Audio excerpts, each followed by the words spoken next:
I never intended to help anyone. It wasn't a reflex either. It was just a careless act of helping someone by accident. This incident had a significant impact on my life. Unbeknownst to me, those around me started creating a version of me that wasn't really me. I had no choice but to accept this strange situation. I was expected to live not the life I wanted, but the life others wanted for me. At first, it was painful. One day, I was surprised to realize I no longer felt anything. That incident. When I rushed into the house that was about to be engulfed in flames, it wasn't out of a desire to help or a reflex. I merely entrusted my life to the whims of whatever God was out there. As a result, I survived and am still alive today. Whether it was the act of a God or not is questionable, but a mark was left on my body, as if to remind me that my life was spared. It's been 10 years since then. Labeled a good person, I was obligated to live up to that image. The real me doesn't exist, it's the good person version of me walking through life. I took a job at a local advertising agency because I didn't want to leave my grandmother who raised me alone. My parents divorced when I was young, and each of them has built happy families since then. In other words, I was a discarded child. During the divorce, there was a huge argument because neither parent wanted to take me. They both had new partners, after all. A child would be a burden in a divorce.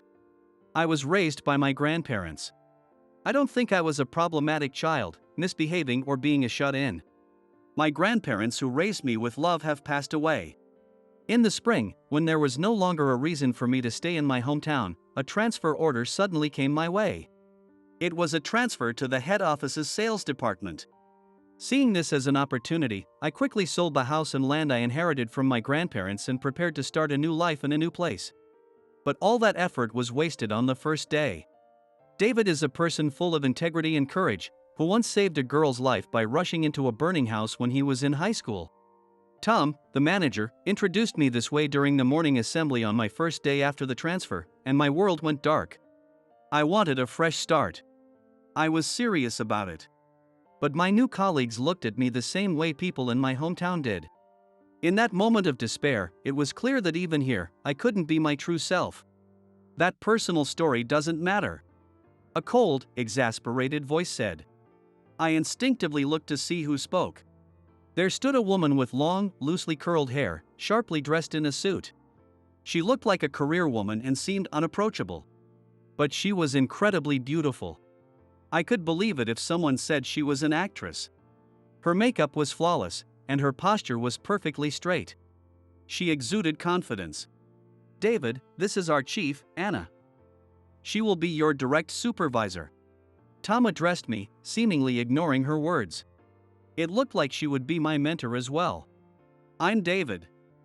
Nice to meet you. I greeted her.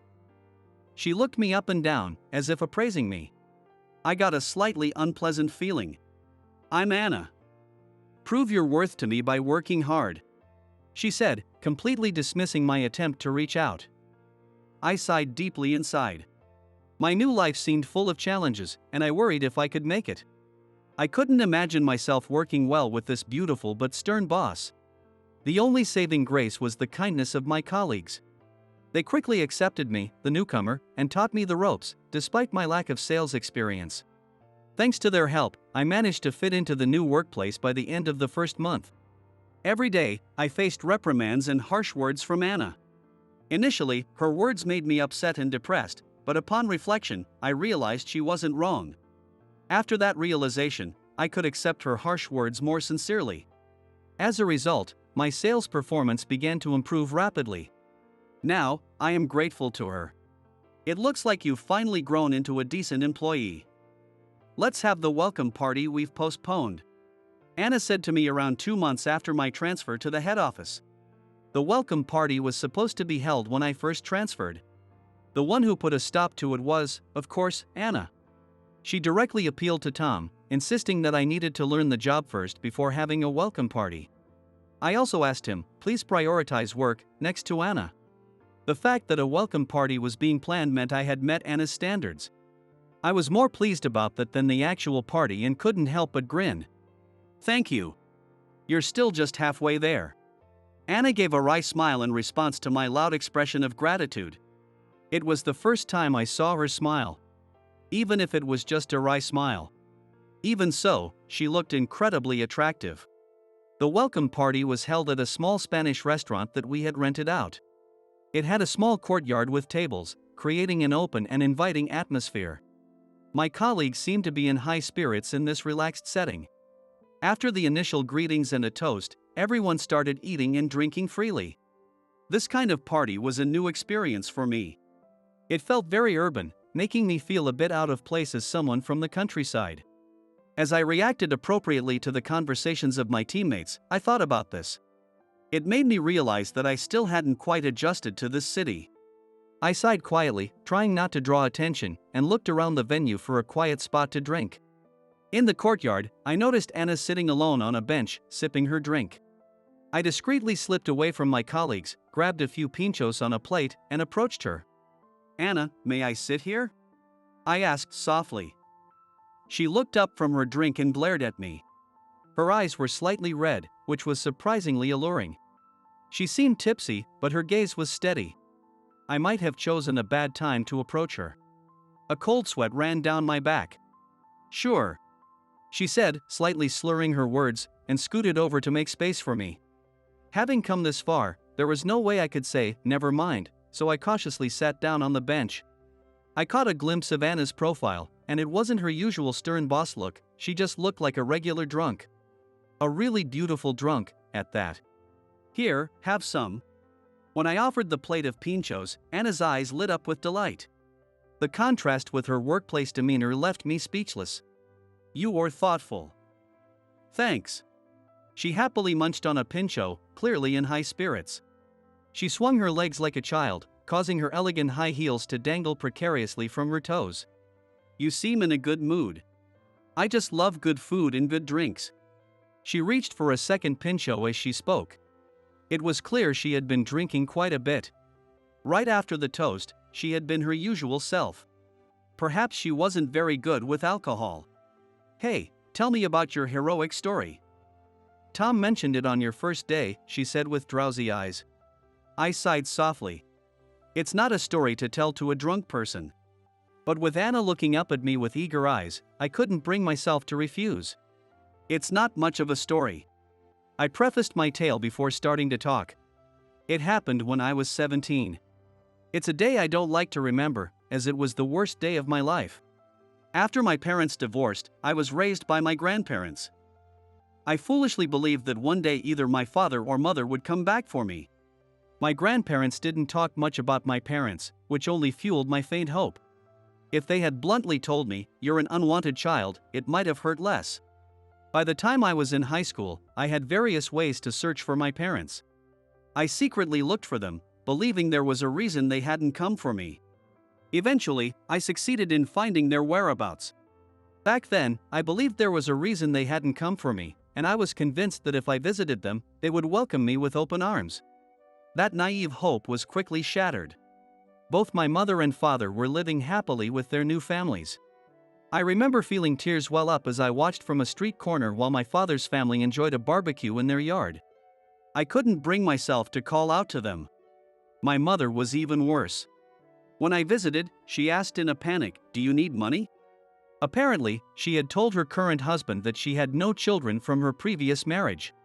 She panicked, thinking I had come to blackmail her for money. I wasn't welcomed or apologized to, just treated as a nuisance. Deeply hurt, I left my mother's place without shedding a tear. In my hand were several crumpled $100 bills that she had thrust at me. "I see. My parents are divorced too. I guess you and I are alike. So, did you run into the fire on that same day?" Anna sighed, her eyes distant as if remembering something. Encouraged to continue, I resumed my story slowly. While walking in a daze, I saw flames rising from a small one-story house. The fire trucks hadn't arrived yet, and neighbors were trying to extinguish the fire with garden hoses. I watched in a daze, blending in with the onlookers. Someone gasped, and when I turned around I saw a girl with her mouth covered in frozen. She must have been connected to the burning house. When I tried to speak to her as she trembled, she noticed me, looked startled as if she was about to jump, and then turned on her heel and ran away. The fire trucks still hadn't arrived. Having come to this town for the first time to visit my mother, I had no sense of the area. I didn't know who lived in that house or who might be inside at that time. But from the panic around me, I could tell someone was trapped inside. I walked unsteadily towards the burning house. Looking back, I might have been acting out of desperation. I slipped through the adults trying to put out the fire and found myself inside the house before I realized it. I could hear the screams and shouts of the adults behind me. It struck me as funny, and I remember laughing out loud. Strangers worried about me, while my own parents didn't want me. The absurdity of my misfortune made me laugh. The fire hadn't spread throughout the house yet, it was smoky and hard to breathe but still bearable. For a moment, I thought it might be okay if my life ended here. To die trying to save someone in a fire, a heroic end like that would make my grandparents proud and justify my existence. As the fire consumed the furniture with a crackling roar, I slowly moved further inside. I wanted to know who was trapped. I had no intention of rescuing anyone. I was a terrible person. Stop spacing out. Help me. A voice snapped me back to reality, as if slapping me across the face. I looked and saw a girl with a soot-blackened face crawling on the floor. The fire hasn't reached us yet, so you can get out on your own, right? I pointed towards the entrance, annoyed by the younger girl's scolding. Help me. I can't do it alone. As she crawled towards me, her legs were so thin they seemed to lack any muscle.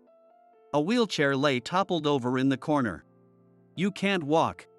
Isn't it obvious? Hurry up and help me, she commanded, gripping my arm tightly. Her unexpected strength made me stagger, and I hit my side against a cabinet handle.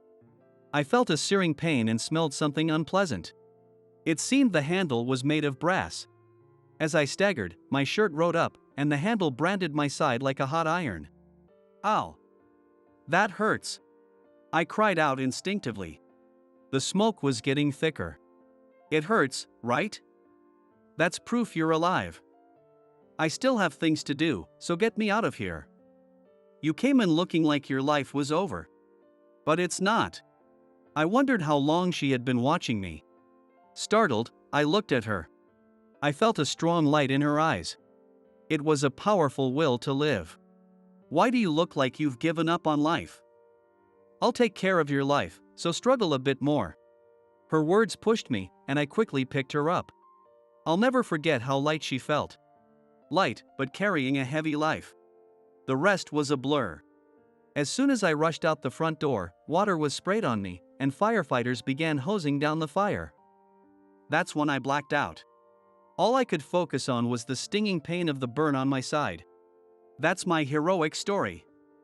It's pathetic, isn't it? Just a youthful folly, I said, laughing self-deprecatingly. Anna shook her head slowly. Her long hair swayed gently, and a pleasant scent wafted over. I'm sorry. I didn't mean to make you remember unpleasant things.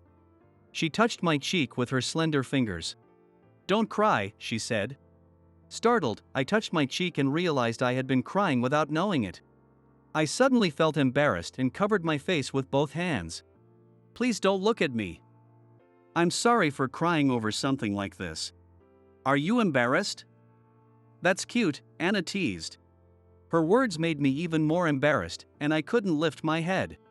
Want to hear an embarrassing story of mine? Without waiting for my response, Anna began to speak. She told me about her childhood. Like me, she had desperately searched for her divorced parents. The difference was that my parents weren't happy. Her father was lost to alcohol, and her mother, who had always been mentally fragile, was living in a mental hospital. Neither my mother nor my father recognized me. It's laughable, right?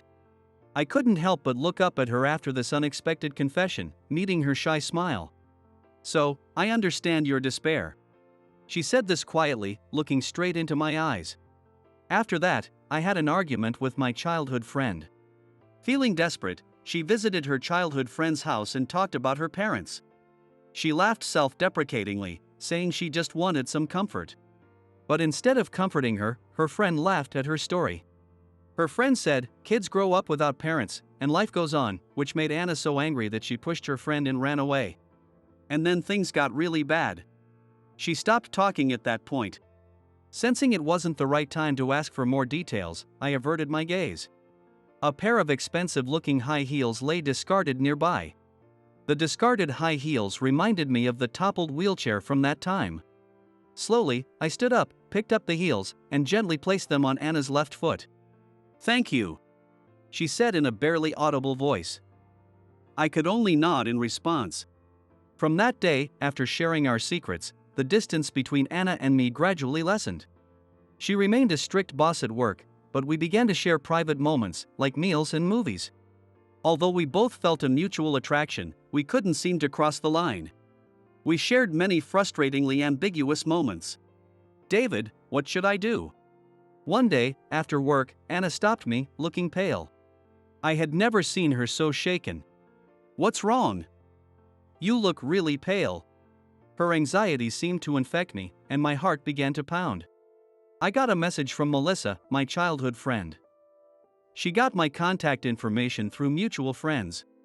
I gently patted her back, trying to calm her. "I can't face her. She'll never forgive me." Her uncharacteristically timid words left me stunned. Who could possibly intimidate Anna this much? I couldn't help but feel curious about this person. "If you don't want to meet her alone, would you like me to come with you?" The words tumbled out of my mouth before I could think. Anna looked at me in surprise. Realizing how presumptuous I had been, I quickly tried to backtrack. I'm sorry for being so forward, especially since I'm not your boyfriend or anything." Unable to bear her intense gaze, I tried to cover up my blunder. She must think I'm being too presumptuous. I started to sweat, worried that I had ruined our budding relationship with my careless words. "Sure. Will you come with me?" "If you will, I might be able to apologize to her," Anna murmured absently. "If I can help, I'd be glad to." I felt a mix of relief and excitement at her unexpected response, and I must have looked quite odd to anyone watching. But at that moment, I was genuinely happy that Anna was relying on me. I finally had a chance to be on the same level as her. That's how I felt. We were supposed to meet her childhood friend tomorrow night. The place was the Spanish restaurant where my welcome party had been held. As the end of the workday approached, I felt more and more nervous, almost dizzy. Still, after work, seeing her freshly made-up face gave me a boost of confidence. I didn't know what had happened, but I swore to myself that I would always be on her side. "She's probably already there. She's very punctual," Anna said, reminiscing. I straightened up in front of the restaurant, readying myself. A bit embarrassed, I decided to say what I'd been thinking. "No matter what happens, I'm always on your side, Anna," I said with a smile. She looked a bit taken aback, then gave me a very happy smile.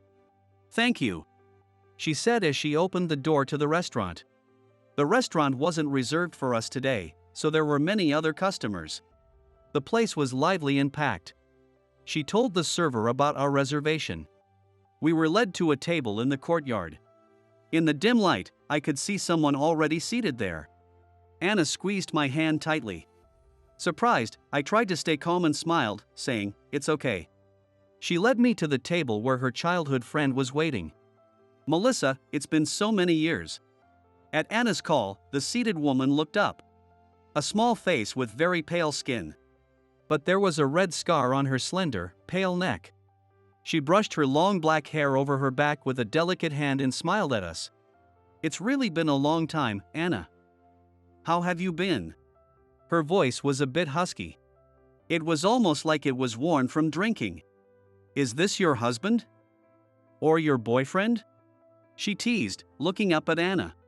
"We're not like that," Anna said as she sat down. I hurried to sit as well. "Melissa, this is my co-worker, David. I wasn't feeling well, so he came with me." Anna introduced me. "I'm David. Nice to meet you." I greeted her, and Melissa also gave a slight nod, saying, "Hello." Anna had said they were childhood friends, but Melissa looked younger than me. Anna was like an older sister to me. I'd been looking for her for a long time, Melissa said when we all had our drinks. I was worried I might have hurt her. Anna was surprised by Melissa's words. "But I don't regret what I said back then. I believed you should live your own life, Anna. There are plenty of people who could comfort you with empty words. Saying this, Melissa poured red wine from the decanter into her empty glass. She lowered her eyes slightly and gave a self-deprecating smile. Maybe she was recalling the situation that caused their falling out. I realized that much later in life. I used to be swayed by those shallow, kind words, Anna said, downing her wine in one gulp. I felt a bit worried that she might be drinking too much. As an apology, I'll prove that you can shape your own destiny. That's why I found you, Anna, Melissa said, clicking her heels and standing up from her chair. I watched her casually, not thinking much of it. But Anna, beside me, widened her eyes in shock, unable to speak. She seemed to forget to breathe for a moment. This is the future I achieved on my own. Melissa clicked her heels as she stood beside Anna.